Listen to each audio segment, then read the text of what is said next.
Hi, everyone. It's Michelle Ladd with Mothers of Veteran Suicide. And today I have Mob's mama, Lynn, and we want to talk about her beloved son, BJ.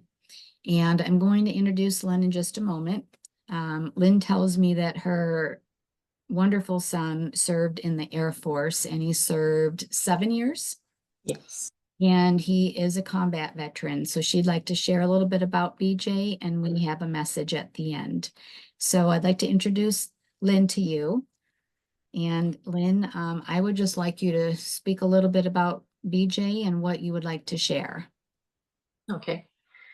BJ is our youngest son. He was a great baby, a wonderful person, had a sense of humor and loved playing tricks on people, had a beautiful smile, and was very intelligent.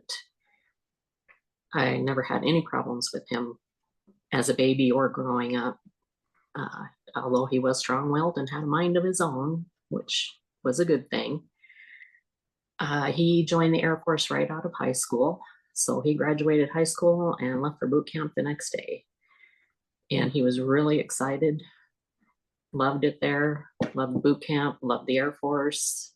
He was just excited about the path ahead of him. He got into security forces and was stationed in Montana for the first 2 years of his Air Force career. So he protected the silos, the warheads and stuff. Uh, then he put in for Germany, which he got. In the meantime, he had gotten married and had a baby, which, by the way, he delivered his own child because the doctor didn't get there in time. So Oh, wow. I was excited about that. And just, he called me up crying. He was so excited about it. So he loved his daughter. They did everything together. Anyway, he got stationed in Germany, which was where he wanted to go. And he was excited about going there. And he was there for 4 years. Well, the second year he was there, my husband and I went over there to visit them. And we could see a change in him. You know, he was a little more short tempered and a little antsy. And, you know, you could just see a change in him. He wasn't the same smiling BJ he always was. So that was one of the first signs. But we had a good time when we were there and we left. And then he came back stateside and got out of the Air Force and lived in a town about 80 miles from here. And he and his wife and daughter lived there for a few years. But while he was there, he was struggling. I could see him struggling. So he went to the VA, he got medication, it helped him for a while. He was doing good. And of course, he thought he was doing good, so he went off the medication. And it started all over again. And he called me one day when I was at work and told me that he was hearing people in his backyard. He could hear people talking in his backyard, but he couldn't see them. And I asked him what they were saying, and he said he couldn't tell. He said, but he knew they were there. I said, well, I think it's time for you to go to the VA again and get some help. And he said, I'll go, but they're going to take forever to get me in. I said, well, you need to try. So he did get in, he did get more meds, and he did really well. They moved up to the town that we live in, and he was doing good. He got a job with the post office. And I'm not sure what happened, but he started struggling again. And I don't know if there was something that set him off or if it was just because he went off his meds again or what. But you could tell he was struggling and he would get angry easy, and he was drinking a lot more than he normally should or normally did. I mean, he was a social drinker, but he was drinking more than normal.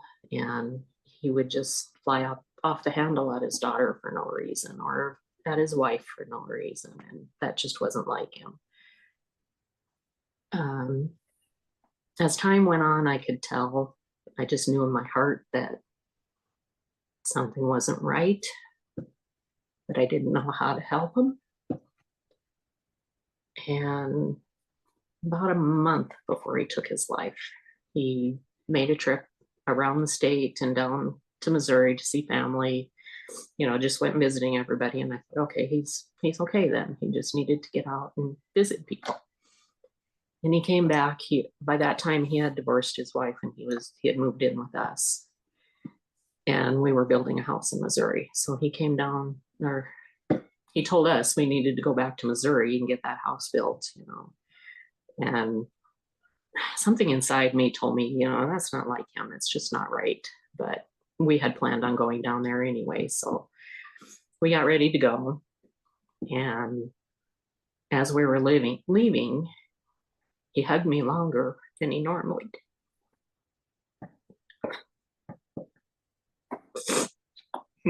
Sorry. It's okay, honey. And then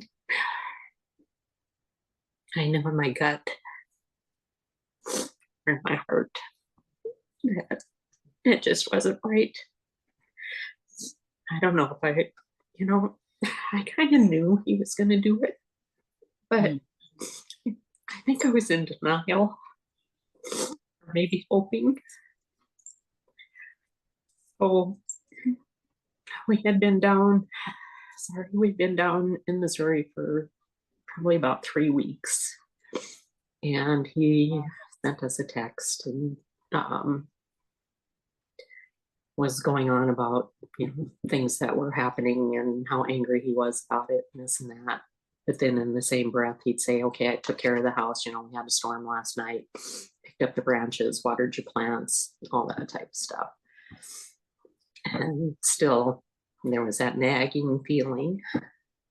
And then next night, I got a text from him. Well, actually, I had texted him all day the next day because I hadn't heard from him, and I was just worried.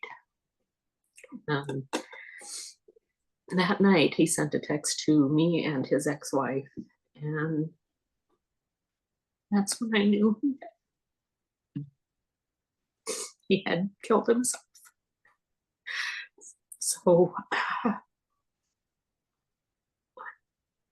my daughter-in-law called and she said, did you hear from him? And I said, yes. And she said, I got a message too. I said, well, just drive by the house and see if his truck is there. If it is, call the police and ask them to do a well check on him. Well, instead of doing that, she went in the house. But I guess what I need. Okay, honey, take your time. Anyone who's struggling, you need to know that your family loves you. There are people who love you. And if you think that taking your life is going to help, is going to make things better for them, it's not. All it's going to do is cause heartache and make them, make them wonder what they could have done, what they didn't do, what they should have done.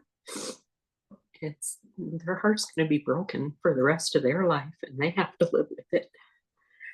So you need to know that. You need to know that you are loved, and you need to get help if you're thinking about doing that. I wish I would have done that with BJ.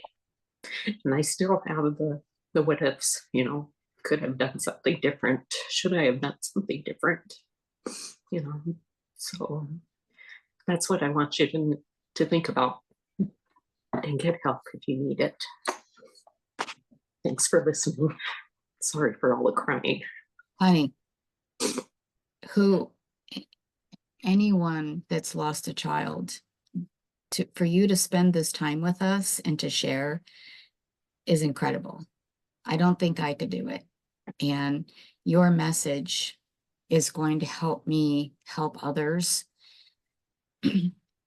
So to anybody that's struggling, but especially our military and our veterans and our first responders, we keep telling you, please seek help, please seek help. We know so many of you do seek help, but what we want you to know is the trauma and the loss and the grief of the loved ones left behind. They you're going to hear these stories. These mamas want to share their stories. And I beg you to please seek help. Know you are loved. Contact us at Mothers of Veteran Suicide. I have peer-to-peer support for you. I have my president, Judy. She's a 22-year Army veteran. She's a veteran service officer. I have veterans all over the country that will talk with you. So please hear Lynn's words. And for those of you watching, please share our story. Please share Lynn's story, her family's story, BJ's loved ones. And Lynn, Yes, I'm praying for you and your family. thank I you. love you so much. I'm so glad you found our group. I Um, am too. If there's any mothers out there that have lost their military or veteran child, please join our Facebook group. It's a private Facebook group called Mothers of Veteran Suicide. But my organization, Mothers of Veteran Suicide, we provide retreats and healing therapies. And we also have a program for the grandmothers that are raising their grandchildren. So please hear this message. Please share this message. It will help us save lives. And Lynn, I truly appreciate you for coming on today. Thank you for having me. You're welcome.